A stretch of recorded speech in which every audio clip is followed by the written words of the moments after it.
Jadi Gedung Sanga ini diperkirakan dibangun semasa dengan Candi Dieng, yaitu sekitar abad ke-7 sampai ke-9 Masehi di era dinasti Sanjaya Mataram kuno. Nah, Candi Gedong Sanga ini sendiri diberi julukan oleh masyarakat sekitar sebagai Candi Gedong Sanga dalam bahasa Jawa yang menggunakan dua kata, yaitu gedung yang artinya bangunan dan juga songo yang artinya 9. Jadi Candi Gedong Sanga itu sendiri adalah 9 bangunan.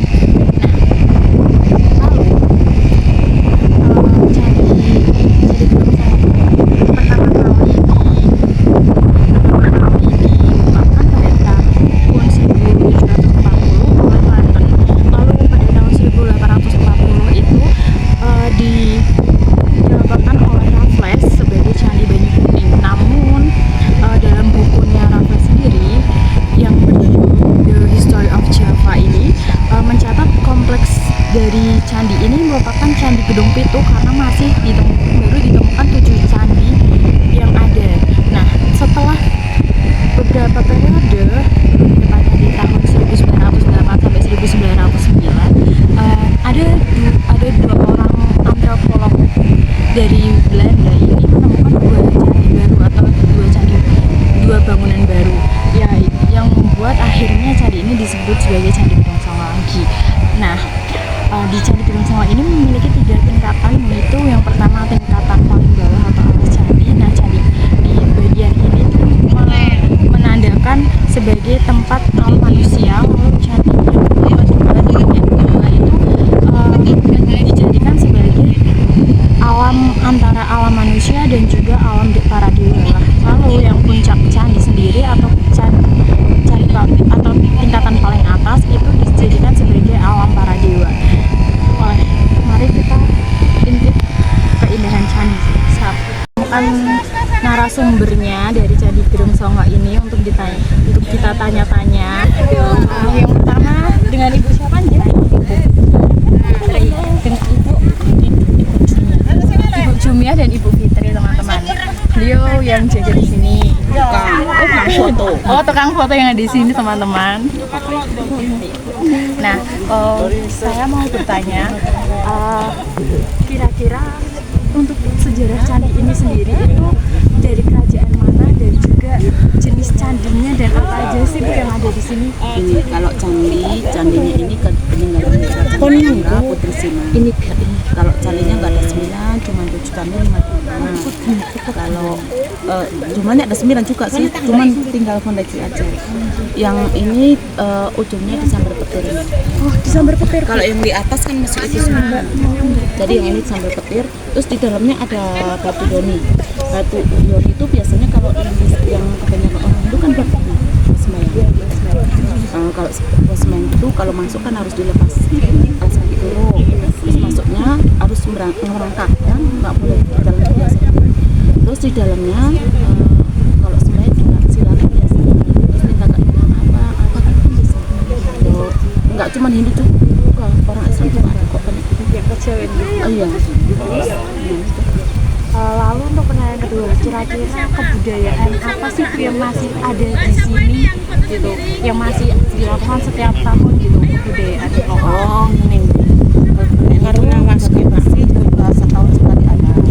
Terus selamatan itu namanya kalau orang sini nyadran, nyadran itu biar semua penduduk sini, warga di sini biar selamat semua. Terus pengunjung juga damai terus selamat gitu kan, dapat selamatan. Terus setahun sekali harus ada ayam ingkung, namanya ingkung satu-satu orang warga menganggap semua. Terus di sini malam. Oke. Terima kasih Bu untuk waktunya, teman-teman. Jadi itu hasil wawancara kita. Saya juga kuliah cuma. Terima kasih. Terima kasih Bu. Sama-sama. Ya. Kawasan Gedong Sanga berada di lereng Gunung Ungaran dengan lingkungan hutan pinus dan udaranya sejuk. pengaruh budaya terhadap lingkungan. Yang pertama itu adanya kesadaran bahwa alam dan budaya adalah satu kawasan yang harus dijaga.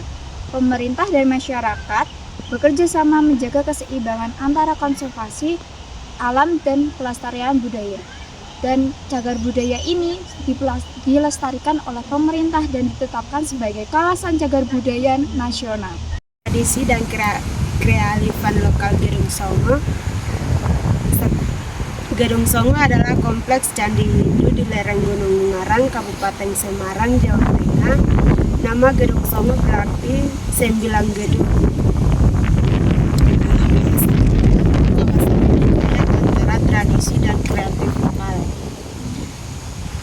Seperti tradisi spiritual dan ritual. 1. Upacara ritual.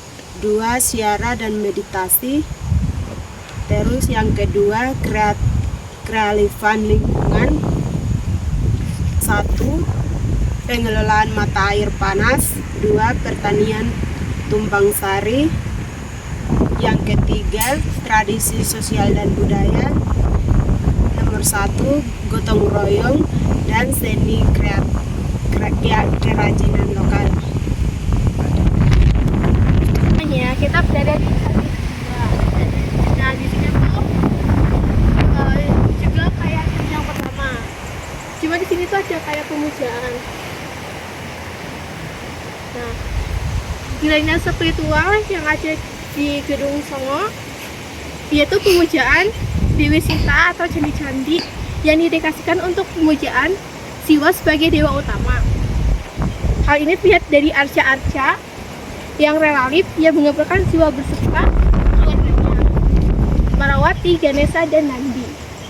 Konsep kuncian ketinggian lokasi candi di lereng Gunung Unggaran dengan tinggian 1.200 sampai 1.400 mdpl mencerminkan kepercayaan bahwa tempat tinggi lebih dekat dengan alam spiritual dan para dewa. Gunung dianggap sebagai tempat suci dan aksis mudi penghubung dunia manusia dan dewa. Persembahan dan ritual syukur candi dirancang untuk upacara adat, keagamaan, termasuk persembahan doa dan ritual pemurnian.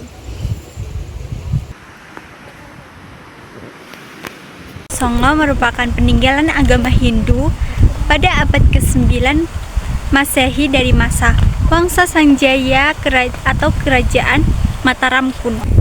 Candi Gedong Songo terdiri dari 9 candi yang tersebar di lereng Gunung Ungaran, Kabupaten Semarang, Jawa Tengah. Candi Gedong Songo menjadi bukti perkembangan arsitektur, keagamaan, dan budaya masyarakat Hindu Jawa kuno. Pariwisata di Gedong Songo dikelola sebagai objek wisata alam dan budaya, menawarkan keindahan panorama pegunungan dan udara sejuk. Baik, di sini saya akan menjelaskan bagaimana kegiatan masyarakat lokal di sekitar Candi Gedong Songo. Itu yang pertama, masih ada tradisi nyadran atau berdoa bersama, bisa disebut selamatan biasanya. Itu dilakukan biasanya sehabis maghrib di depan Candi Gedong Songo yang pertama. Yang kedua itu masih ada acara bebersih candi, biasanya menggunakan air suci, dan itu masih berlanjut dan bisa disimpulkan bahwa kebudayaan masyarakat lokal masih berlaku sampai sekarang.